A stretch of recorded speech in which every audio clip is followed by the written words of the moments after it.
Sikiliza live redioni, mitandaoni na kwenye simu yako. Ni East Africa Radio. Hii ni East Africa Radio. News Update.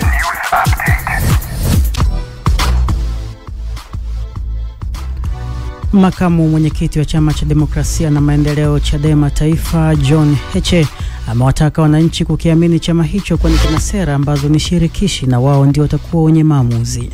Heche amesema hayo katika mkutano wa hadhara na wakazi wa Tukuyu mkoani Mbeya na kueleza namna ambavyo chama hicho kimejipanga kuwatumikia, akiahidi Chadema itahakikisha inalinda rasilimali za nchi kwa manufaa ya wananchi wote, ikiwemo kusaini mikataba bora na yenye kunufaisha nchi.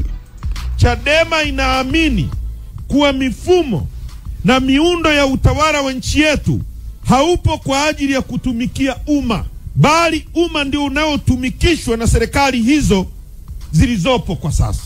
Sambamba na hilo, umma wa Tanzania umekuwa hauna mamlaka ya mwisho ya kuhoji maamuzi ya serikali yanayoathiri watu, na hivyo kujikuta hauna mamlaka juu ya rasilimali zao, sheria, utawala na uendeshaji wa nchi.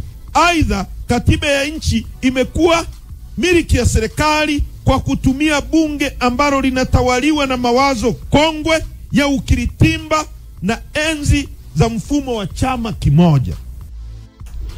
Viongozi wa dini umewataka viongozi wa kisiasa wasio sababu ya uvunjifu wa amani kupitia kauli zao kuelekea uchaguzi mkuu, kwani wapo baadhi wa Tanzania ambao bado si wanachama wa vyama vya kisiasa. Hayo yamesemwa mara baada ya kumalizika kwa mashindano ya usomaji wa Qur'ani yaliyofanyika mkoani Simiyu, ambapo Sheikh wa mkoa wa Mwanza Sheikh Hassan Kabeke amesema ni lazima kauli za aina hiyo zikemewe kuepuka uvunjifu wa amani, huku wanasiasa wakitakiwa kufanya siasa za kistaarabu. Katika hatua nyingine, viongozi wa serikali ya mkoa wa Simiyu wamewataka wananchi mkoani humo kuendelea kulinda amani iliyopo. Kauli yoyote ambayo inaashiria kuvunja amani ya nchi, tuwe watu wa kwanza kuikataa, na sio kuikataa tu, kulaani kauli hiyo. Wanasiasa, fanyeni siasa zenu za kistaarabu. Tunakwenda kwenye uchaguzi, tuhakikishe tunaingia kwenye uchaguzi kiungwana. Na mimi nitoe rai kwa vijana wote wa mkoa wa Simiyu na wananchi wote. Rais wetu mpendwa anahubiri habari za 4R, na sisi vijana tunaziishi hizo 4R, na mashehe wetu na viongozi wa dini watatusisitiza kuhusu swala la kuishi kwa upendo. Muhimu sana vijana kutumia muda mwingi kujifunza kuhusu maadili ya nchi yetu. Aliyekuwa balozi wa Afrika Kusini nchini Marekani Ebrahim Rasool, ambaye alifukuzwa na utawala wa Rais Donald Trump, amerejea Cape Town na kupokelewa kwa shangwe na wafuasi wa chama tawala cha ANC waliomkaribisha kama shujaa, licha ya Rais Cyril Ramaphosa kuomba kusikuwepo na ukaribisho wa shangwe ili kuepuka kuchochea mvutano na Marekani. Katika hotuba yake fupi lakini yenye ujumbe mzito, Rasool amesema kwamba kurejea kwao huko hakukuwa chaguo lao, lakini hawana majuto yoyote kwa sababu walipewa saa 72 pekee kuondoka Washington na waziri wa mambo ya nje wa Marekani Marco Rubio.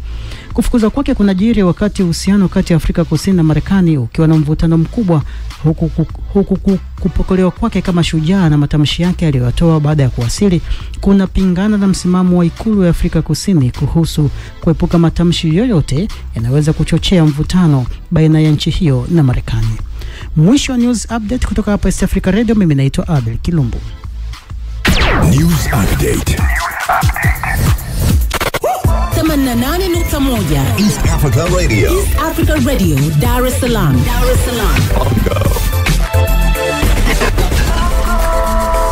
Together tunawakilisha. Usitoke. Baki hapo. Tunalipa bill. Dakika 0 tu. Jamani, kwa kuna nini hapa? Mwenzangu najua